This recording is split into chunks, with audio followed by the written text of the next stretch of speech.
এক নাবালিকাকে অপহরণ করার অভিযোগ উঠল নাবালকের বিরুদ্ধে। এই ঘটনায় নাবালকের বাবাকে গ্রেফতার করল রায়গঞ্জ থানার পুলিশ। পুলিশ সূত্রে জানা গিয়েছে, ধৃতের নাম নিমাই বিশ্বাস, বাড়ি রায়গঞ্জ থানার সুভাষগঞ্জ সংলগ্ন কাটিহার এলাকায়।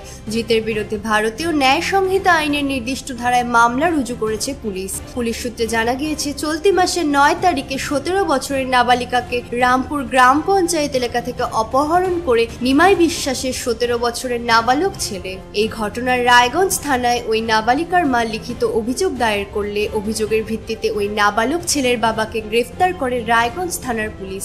যদিও পুলিশ সূত্রে জানা গিয়েছে, অপহরণের মামলা রুজু করা হলেও ওই নাবালক নাবালিকার মধ্যে রয়েছে প্রেমের সম্পর্ক।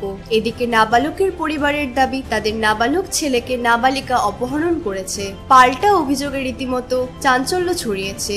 আদালত সূত্রে জানা গিয়েছে, ধৃত নিমাই বিশ্বাস সহ পরিবারের 5 জনের বিরুদ্ধে অপহরণের মামলা রুজু করেছে পুলিশ। রায়গঞ্জ আদালতের বিশিষ্ট আইনজীবী শুভদীপ দে ওরফে বুবাই বলেন, নাবালক নাবালিকার মধ্যে প্রেমের সম্পর্ক, এই বিষয়ে জানা রয়েছে দুই পরিবারের মধ্যে। দুই নাবালক নাবালিকার অপকর্মের ফল ভুগতে হচ্ছে নাবালকের পরিবারকে।